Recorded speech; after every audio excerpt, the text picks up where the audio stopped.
Hi, you're about to begin Unit 4 of the SBIRT training for social work, Motivational Interviewing, Steps and Skills.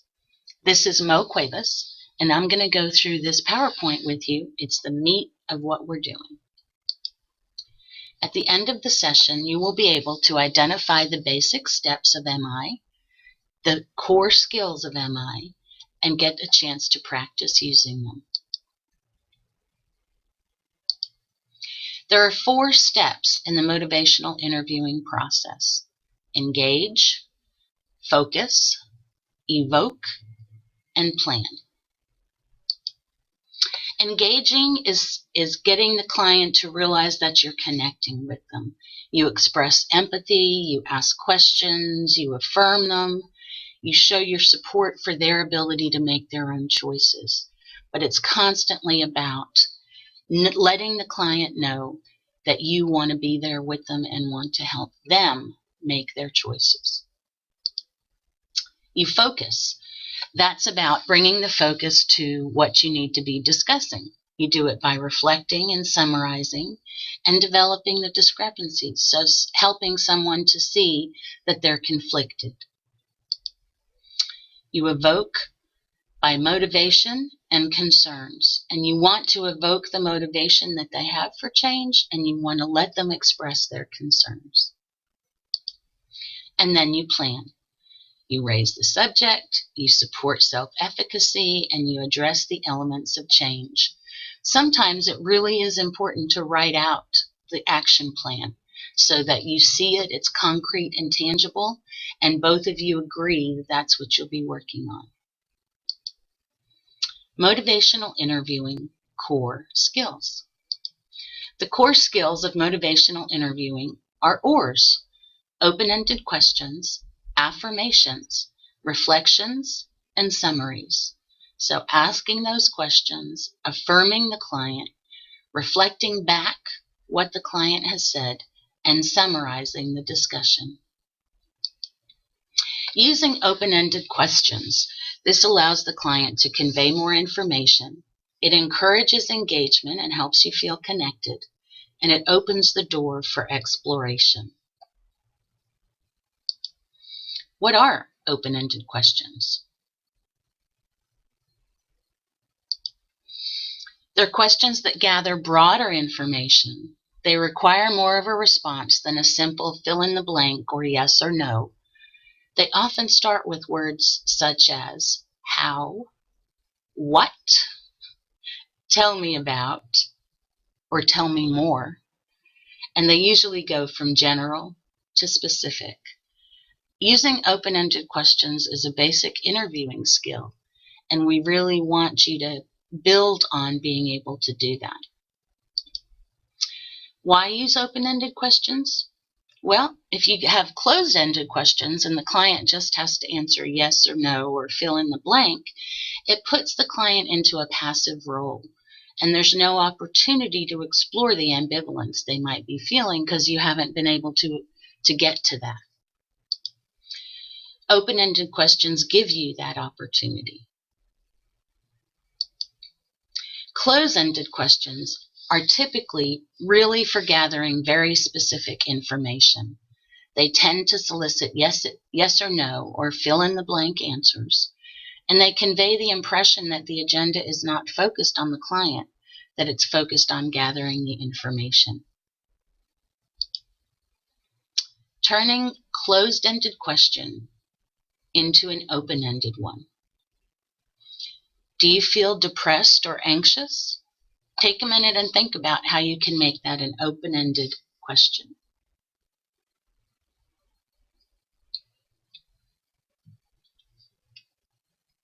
My thought is to simply say, how are you feeling?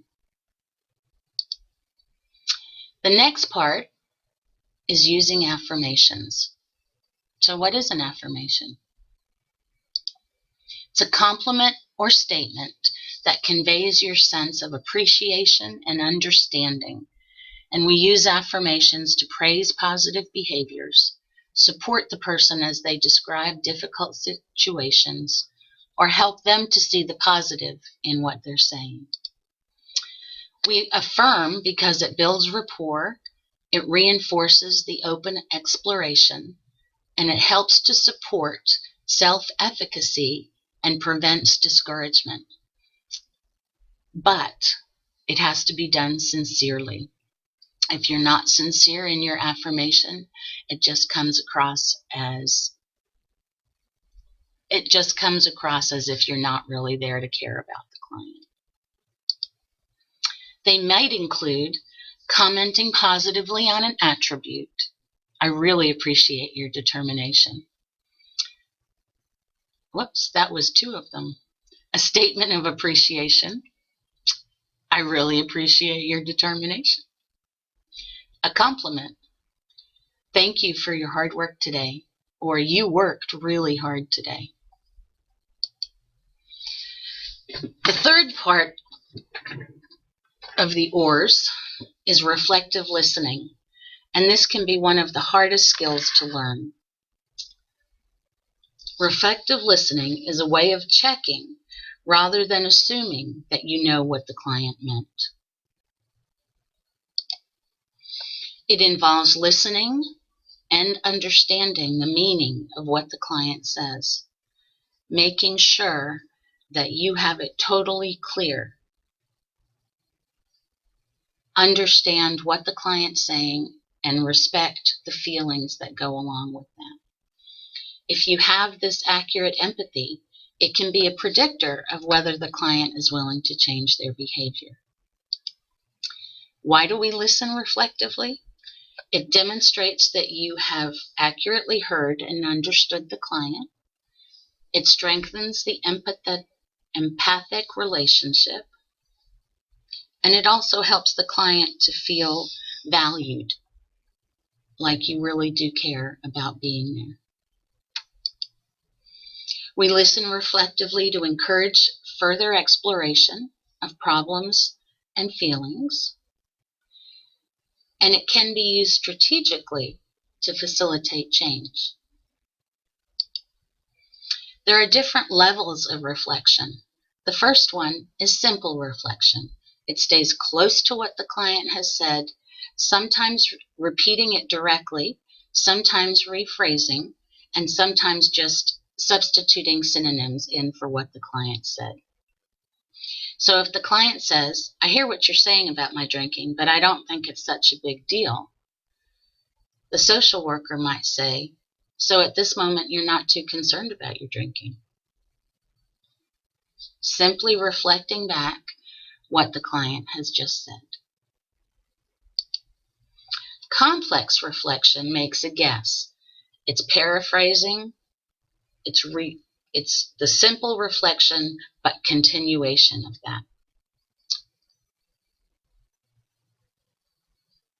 Adding to what the client has said while you're understanding what they meant to convey. Who are you giving me advice? What do you know about drugs? You've probably never smoked a joint. So the social worker might say, it's hard to imagine how I could possibly understand. Going a little bit further. The client might say, I just don't want to take pills. I ought to be able to handle this on my own. And the social worker might say, you don't want to rely on a drug. It seems to you like a crutch. Again, building on what the client said. Complex reflection is a reflection of the feeling at the deepest level.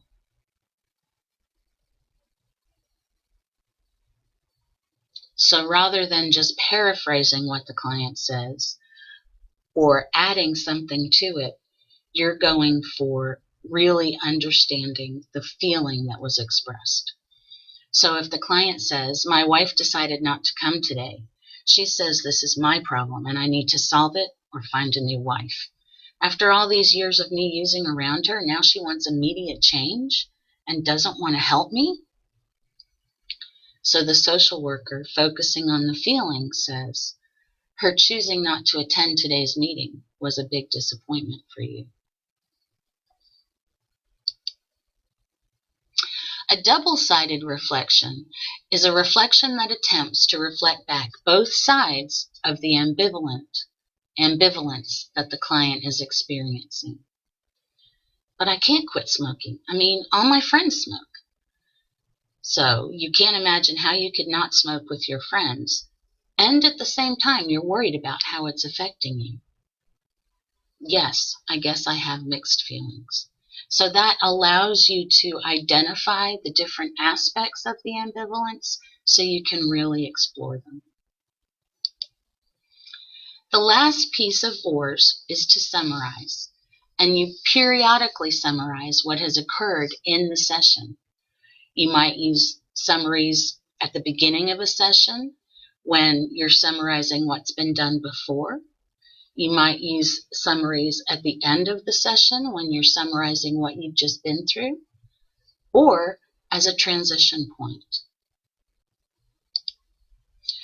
Strategic summary is selecting the information that should be included and not really focusing on anything that can be minimized or left out. You can also add other information into a summary. So you talk about what you just said and you relate it back to a previous conversation, to the scores on an audit or something, collateral reports, that kind of thing. Summaries are, so you're saying blah, blah, blah. Is that correct? Make sure I'm understanding exactly what you've been trying to tell me. So you're summarizing back what the client has said. Double-sided reflections are often highly effective as summaries to illustrate the ambivalence that someone is feeling.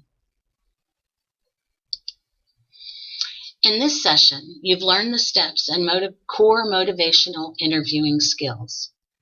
The next session, Unit 5, you will use these core skills plus selected tools that help clients better understand their competing priorities and ambivalence to change, and ideally resolve their ambivalence and increase motivation to make the change.